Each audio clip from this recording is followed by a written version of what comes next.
computer company, but Home Office scientists have twice secretly tested similar devices. After a second scanner was installed in the M1, the government was asked a direct question, but their answer to MP Michael Meacher was, to say the least, incomplete.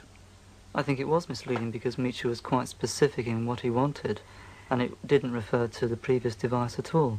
The description quite clearly fitted the device which was already working in Bedfordshire. And in fact, the public were never told that they were the guinea pigs in the experiment.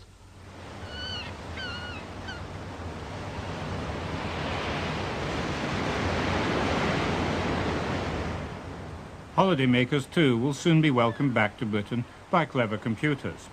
Everyone landing or leaving has to go through immigration checks. Strictly speaking, immigration officers don't just check passports, they're supposed to look everyone up in a little blue book and tell other authorities of anyone listed as coming or going.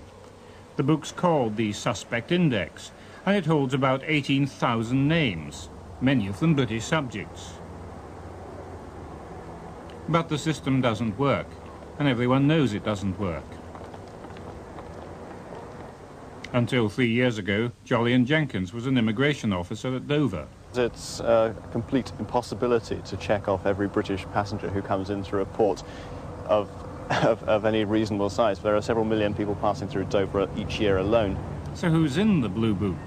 There's rather strange ones. There's Vanessa Redgrave, the actress, for example, the left-wing former student activist Tariq Ali, the ex-spy Kim Philby, just in case he should care to come back. Why doesn't the system work? Because there are simply too many people coming through the country, several million at this port alone each year. The technology rules it out right now. So at the minute, immigration officers don't bother at all to check passengers who've got British passports. There's just too many to do by hand. But not for much longer. Like the rest of the EEC, Britain plans to introduce machine-readable passports starting next year. These new-style passports are simply pushed into a special reader. But feeding all the information into a computer network wasn't how the Home Office first presented its plans to the public. The Home Office emphasised that the machine-readable passports would ease the queues at such places at Gatwick and Heathrow. There was very little, if any, mention that it was to be connected up to a suspect index in the early stages. Did you have any evidence that suggested that this wasn't the whole truth? Yes, I had come across a document which was an internal Home Office document written several years earlier, which quite clearly stated that the intention of machine-readable passports was to use them as a basis for reading automatically people entering and leaving the country and to compare their names against a suspect index. This is the document, and it could hardly be more explicit about the SI, the suspect index. One of the major benefits of an automated machine-readable passport system is the potential for performing automatic SI checks. An effective SI system can only be achieved through some form of automation. So it'll increase the capacity of the index. More names will be entered onto the computer because the computer can store more information than in a book. So the prospects in terms of threats to privacy are concerned, I think, are quite bleak because the problems aren't being addressed at the moment. Computers that can read passports, car number plates, and even understand what's said to them perhaps don't seem too surprising anymore. But they are machines. They're fast and clever and relentless, and they don't know or care about your right to privacy. The government's own Data Protection Committee foresaw these dangers, but the warnings fell on deaf ears. Apart from one or two rather disparaging remarks by a junior minister of the Home Office, the Callaghan government didn't respond, other than doing what all governments do on these occasions, send the report out to all those who've already contributed to it and ask people what they think of it. Why should they do that? I don't know. The cynics would say this is another way of ensuring that time passes. Nevertheless, 6 years after Sir Norman reported, the Data Protection Act was finally passed by Parliament in 1984, an auspicious year. In the end, it wasn't a newfound concern for the individual's right to privacy that moved the government to act. It was economic necessity. It didn't really have any choice. There was a convention from the Council of Europe which required all the European states to implement such an act, and had we not done so, we would have suffered some trade damage, in as much as those countries with such an act would not have been allowed to trade with us in respect of computer information. At first, the Home Office suggested that the person who had to protect the public's right to privacy, the Data Protection Registrar, should be a government official, from the Home Office itself. Experts were staggered by this idea. It hardly seemed to me to be capable of being taken seriously. It was such a travesty of a proposal, and it did so miss the mark, the central point of the importance of data protection as seen to be part of the protection of the individual against the untrammeled use of state power. Well, it's a Home Office that a lot of people who write to us are complaining about. So they would be arbiters in their own cause, which would be completely wrong. And what's more, they had never done anything which would give the average citizen any confidence that they had any interest in privacy and would enforce privacy laws. All they'd done all along the line for years and years, in reaction to many government reports, was to put it off and put it off, then suggest they did the bare minimum. In November this year, the Data Protection Act will be in full effect, allowing people a limited right to see what's held about them. The Home Office were eventually persuaded to make the Data Protection Registrar independent, so the register's been set up in Manchester, not in Whitehall. Eric Howe has a staff of almost 50 to help him keep the register up to date. I have a number of tasks, I wear a number of hats if you like, but really key things that I have to do are the ombudsman role. I think this is vitally important, being there as a person who can accept complaints from the public, investigate them, get them sorted out. He and his staff have had a busy time registering particulars of hundreds of thousands of computer data banks and their users into another data bank. He's the public watchdog, but a watchdog needs teeth to stop abuses. We were unhappy about the rather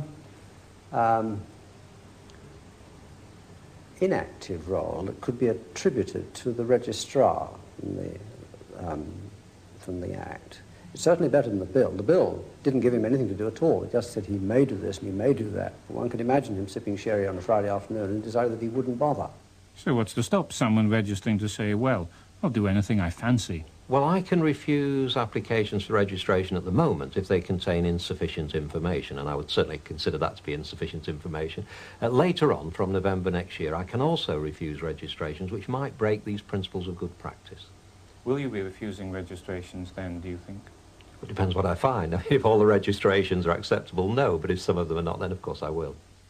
Does the Act, in fact, let people do what they like, so long as they actually register that they're going to do that? Yes, it does. In fact, the weakness of the Act really is that provided you declare what you're going to do, you can do almost anything you like.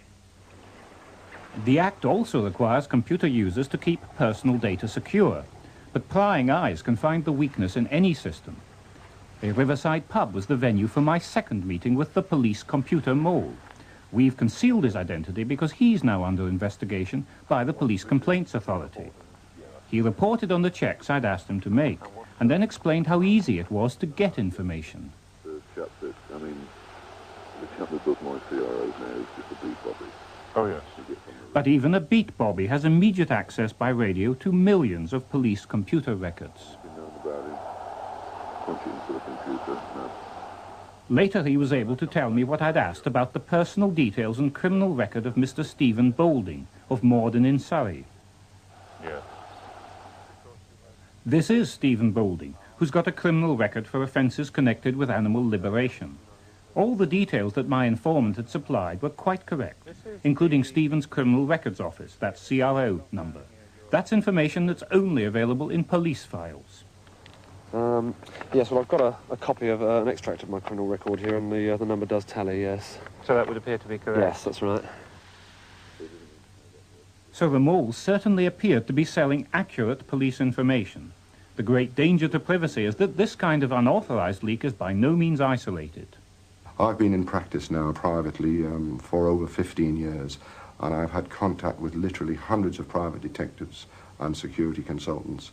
And since 1968, that I can recall, most of them have had access to official records. Unauthorised, of course, but there's authorised leaks too. We have experienced people attempting to gain information from the Inland Revenue. I have been involved in a very few exchanges of information with other government departments. The Inland Revenue tends to believe that it always gains more than it gives away. But it is prepared to give information away, contrary to pledges of confidentiality. Yes.